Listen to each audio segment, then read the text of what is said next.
यार आराम से बदल लिया करते थे, कुछ नहीं है तो लपेटू शॉट मतलब स्वीप शॉट मारना शुरू कर दिया करते थे, जैसे कि सूर्या यादव करते हैं। उनको ऑफ साइड में बॉल मिली, उनकी हार थी। हालांकि जय शाह पर ट्विटर पर काफी विवाद चल रहा है कि ऐसा मैनेजमेंट होगा तो यही होगा। अक्षर पटेल जिसकी कोई परफॉर्मेंस नहीं है, कामयाब होने का नाम ही नहीं ले रहे थे। अक्षर पटेल आए तो वो भी फास्ट बॉलरों की तरह मतलब छक्के खा के चले।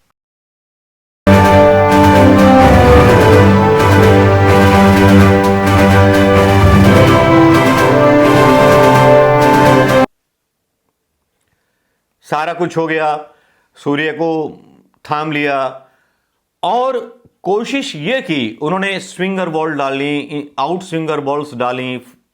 उनकी जो बॉल डिलीवरी थी वो शॉर्ट पिच से ज्यादा थी और जो उनके स्पिनर थे वो सारे कामयाब हुए।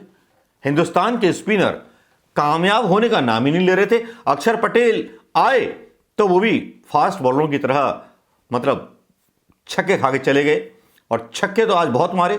नाबाद 10 विकेट से हार हिंदुस्तान की, कितनी शर्मनाक हार थी। ये मैनेजमेंट की हार थी। हालांकि जय शाह पर ट्विटर पर काफी विवाद चल रहा है कि ऐसा मैनेजमेंट होगा तो यही होगा। अक्षर पटेल जिसकी कोई परफॉर्मेंस नहीं है और सबसे ज्यादा बात चल रही है चहल की। चहल जिसको लेकर के गए, ये मीडिया में ही बात हो रही है, सब जगह बात हो रही है, ये मैं नहीं बोल रहा हूं। ये मीडिया के कुछ क्लिप्स देख लीजिए और ये सब कुछ देख लीजिए, उसके बाद हम अपना आकलन शुरू करते हैं। आप खेलते हो बट जब इतने बड़ा प्लेटफॉर्म हो रहा, आईसीसी का नॉकआउट चल रहा, वहां पे आपकी परफॉर्मेंस नहीं होती तो it's a very disappointing to be honest. ये शर्मनाक हार थी, बिल्कुल शर्मनाक हार। 10 विकेटों से हमने एक भी ओवर ऐसा नहीं डाला जिसमें बाउंड्री ना कंसीड की हो, लेकिन no fight even from fielders, no fight from the bowlers. India needs a left-hand batter as an opener. I don't know it's Rishabh Pant और ईशान किशन, but KL राहुल इस फॉर्मेट से जिस हिसाब से स्लो खेलते हैं, India needs a replacement of KL Rahul in T20.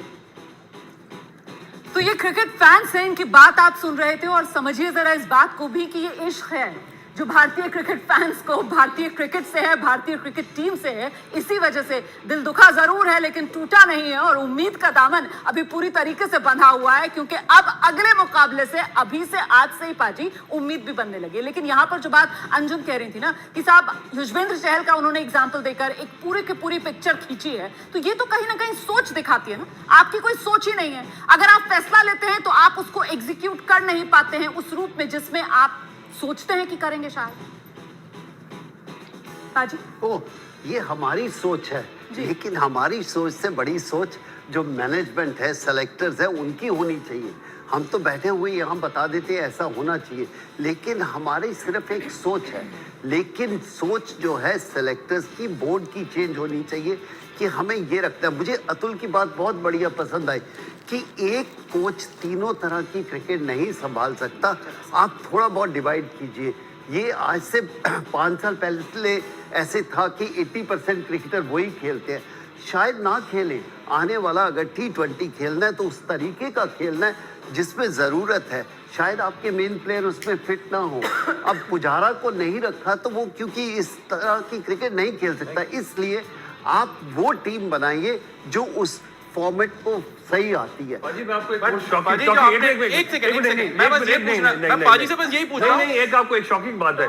आप देखिए पूरे वर्ल्ड की 12 टीमें खेल रही हैं, हमारी टीम ही सिर्फ ऐसी टीम है जिसमें 8 प्लेयर इसमें से टेस्ट क्रिकेट भी खेलते हैं। आपने देख लिया होगा, सोच सकते हो।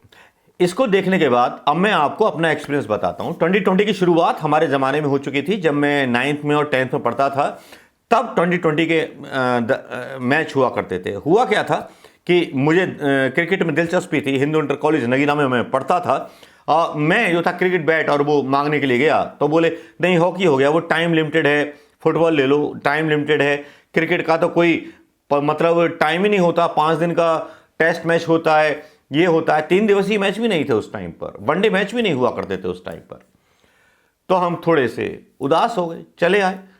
फिर यूपी में एक आविष्कार हुआ 2020 का। मोहल्ले मोहल्ले की टीम बन गई, लकड़ी के बल्लों के साथ क्रिकेट खेलना शुरू हो गया। ऐसी ऐसी मतलब प्रतिभाएं थीं, मैं बता नहीं सकता आपको। 2020 के मैच में जो सिलेक्शंस होते थे वो ऐसे फास्ट बॉलर्स होते थे जो अगर अपनी फास्ट बॉलिंग की टाइमिंग पर पिट जाते थे तो वो स्पिन भी कर लिया करते थे, off break, leg break, out swing, in swing ये भी डाल लिया करते थे। और बैट्समैन भी ऐसे होते थे कि जो अपना गियर आराम से बदल लिया करते थे। कुछ नहीं है तो लपेटू शॉट, मतलब स्वीप शॉट मारना शुरू कर दिया करते थे, जैसे कि सूर्या यादव करते हैं। उनको ऑफ साइड में बॉल मिली, बेचारा क्लास के चक्कर में मारा गया। 2020 में क्लास के चक्कर में ही लोग मारे जाते हैं। मैंने ऐसे कितने रणजी प्लेयर कई टूर्नामेंटों में जो हमारे खिलाफ होते थे, मैंने अपनी बोगस बॉलों पर उनको बोल्ड किया, क्लीन बोल्ड किया, आउट किया, कैच करवाया। मैं फास्ट बॉलर था, in swing, out swing, off break, leg break और स्पिन भी साथ में। ये सारी चीजें समावेशी थी, तो सबसे ज्यादा विकेट टेकिंग आदमी में रहता था, ऑलराउंडर रहता था। तो इस तरह के खिलाड़ियों की और इस तरह के लोगों का चयन होना चाहिए जिसमें Surya Yadav as a opener fit होते हैं। जी हां, सूर्या यादव, बुमराह, मतलब ऐसे लोग फिट होते हैं जिनके लिए एक अलग से बोर्ड बनना चाहिए। यहां होता क्या है, हिंदुस्तान की टीम में सिलेक्शन होने के लिए सबसे ज्यादा रिश्वत चलती है। कोई राजनेता का रिश्तेदार होता है, कोई क्रिकेट कंट्रोल बोर्ड का होता है। और प्रॉब्लम क्या है इस देश में, अच्छी टीम हम क्यों नहीं दे पा रहे? प्रॉब्लम पाकिस्तान में भी है, प्रॉब्लम इंडिया में भी है। बेस्ट टीम इसलिए नहीं निकल पा रही क्योंकि राजनेताओं का जो एक वो मतलब साइन है, जो क्रिकेट में घुसे हुए हैं, उनके ही कुछ लोग आते हैं। अक्षर पटेल की परफॉर्मेंस देखी है आपने, सारे उसमें क्या मिली? बस केवल पटेल, केवल हार्दिक पांड्या जिसको चुना था इरफान पठान ने, उसने ऐसी गजब की परफॉर्मेंस लास्ट के 5 ओवरों में निकाली, शायद कोहली, वोली और डॉन ब्रैडमैन भी फेल हो जाएं। ये आपने देखा होगा। लेकिन प्रॉब्लम क्या होती है, क्लास भुवनेश्वर हो या जो भी फास्ट बॉलर हो, शमी हो, कोई स्लोअर पे ट्राई नहीं करता है। यॉर्कर कोई नहीं मार रहा था आज, शॉर्ट पिच बॉलर डाल रहे थे, लग रहा था कि नेट प्रैक्टिस करा रहे हैं। समझ में नहीं आ रहा था कि बिखरी बिखरी सी टीम नजर आ रही थी हिंदुस्तान की। क्या आप मुझसे सहमत हैं? और जो मैंने फॉर्मेट की बात की कि 2020 का फॉर्मेट जो होता है वो बहुत अलग होता है। मैं कभी लॉन्ग हैंडल से बैटिंग करता था, कभी ओपनिंग करने जाता था, कभी 6 डाउन पर उतरता था, क्योंकि 2020 का खेल क्लासिकल शॉटों का खेल नहीं है, क्लासिकल गेंदबाजी का खेल नहीं है। यहां जिस गेंद पर विकेट मिल जाए, जिस गेंद पर विकेट उड़ा दो, जिस स्ट्रेटजी को आप बदल दो, वही 2020 का गेम है।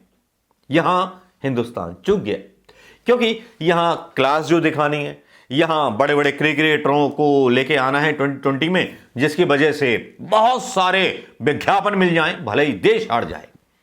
तो जय शाह साहब भी आजकल उनकी भी बहुत ठुकाई हो रही। आपने जिन लोगों ने पारी देखी होगी पहली, जब हिंदुस्तान खेल रहा था तो पहले 5 ओवरों में किस तरह की कसी हुई गेंदबाजी कर रहे थे, उसको ये बोलते हैं एक्सपर्ट कि हवा ऐसी थी वैसी थी। मैं उससे सहमत नहीं हूं। अगर गुड लेंथ पर बॉल डाल करके swing, in swing, off break और बल्लेबाज की निशानी पहचान करके उसके फुटवर्क पर अगर आपने देखा है तो आराम से उसको आउट किया जा सकता है। ये बॉलर के दिमाग में होता है कि किस तरह आउट करता है। मैं बोलता था कि हैट्रिक लेनी है तो लेनी है, ली मैंने टूर्नामेंट्स में 6 बार हैट्रिक मारी। 6 मारना है तो कह के 6 मारा बॉलर को। मनोवैज्ञानिक प्रेशर आ गया, मुझे पता था कि इधर डालेगा और सीधे लेग पे, अधिकतर लेग पे ही उड़ाता था। और जितने 2020 में खेलने वाले लोग थे वो लेग की सीमा को नाप लिया करते थे। उनको मतलब ना तो कवर ड्राइव मारना आता था, जितने लोग खेलते थे, ना कुछ आता था, बस खेलना आता था। बस गेंद को सीमा रेखा के पार भेजना है। ये होती थी स्ट्रेटजी उस टाइम 2020 की। उत्तर प्रदेश से शुरू हुआ, फॉर्मेट अपनाया गया, लेकिन इसमें 12 कप्तान खेल रहे हैं। बड़ी शर्म की बात है, आपके आईपीएल में इतने अच्छे अच्छे बच्चे हैं, इनको लेकर के आइए और आप सबसे पहले तो करप्शन हटाइए सिलेक्शन प्रक्रिया में। जिस दिन हिंदुस्तान की सिलेक्शन जो होती है, इसमें कांग्रेस के नेता भी हैं, बीजेपी के भी नेता हैं, सारे हैं, सबके जो हैं सिफारिशें चलती हैं, करप्शन होता है। अगर ये हट गया तो आप समझिए कि हिंदुस्तान में ऐसी ऐसी प्रतिभाएं हैं कि जो सीधे सीधे टर्न बैक करने का मादा रखती हैं सीमेंटेड पिच पर भी। मैं सीमेंटेड पिच पर 60 डिग्री में बल्कि कितनी गेंदें घुमा दूंगा इस उम्र में भी। और स्विंग का जो बोला जाता है ना कि स्विंग, पिचें स्विंग, मौसम स्विंग, मैं इंडिया की किसी भी पिच पर आउट स्विंगर और इन स्विंगर मार दूंगा आज भी। पता नहीं कैसे कैसे लोग लेके आए और शर्मनाक हार हो गई। मुझे तो इन क्लासिकल बैट्समैनों पर और इन क्लासिकल लोगों पर बड़ी शर्म आती है। खैर, हमारा भी कोई गॉडफादर होता, हमें भी कोई क्रिकेटर देख लेता कपिल देव जैसा या वो, तो हम इस फ्रस्ट्रेशन में ना मर रहे होते कि क्रिकेट के लिए हमने अपनी पढ़ाई बर्बाद कर दी थी, तो आज इतनी कम से कम छोटी नौकरी ना होती, बड़ी नौकरी होती, यूट्यूब वीडियो ना बना रहे होते। नमस्कार। लेकिन इस हार के जिम्मेवार जय शाह और उनकी कमेटी और जो अपने पुराने बल्लेबाज हैं जिनको तो टुक टुक करना आता था सिर्फ, उनको उनका कोच बना के भेजा हुआ था। मतलब हंसी का पात्र बन गए जय शाह, अमित शाह। भारतीय जनता पार्टी ट्रोलिंग हुई। लोग तो यहां तक बोलने लगे कि पापा पापा आप चुनाव में जो है इतने पैसे खर्च कर सकते हो, इंग्लैंड की टीम खरीद लूं। जय शाह सबसे ज्यादा ट्रोल हुए इस मामले में। इतनी गलती रोहित शर्मा की नहीं है, इतनी गलती विराट कोहली की नहीं है, गलती है उस मैनेजमेंट की, उस बीसीसीआई बोर्ड की जिसने ये टीम चुनी थी। चहल को मौका ना दिया जाना एक सबसे बड़ा ड्रॉबैक था। चहल लेग स्पिनर है, पंत को भी बाद में मौका दिया गया और लड़खड़ाती हुई इंडिया शुरू से नजर आ रही थी।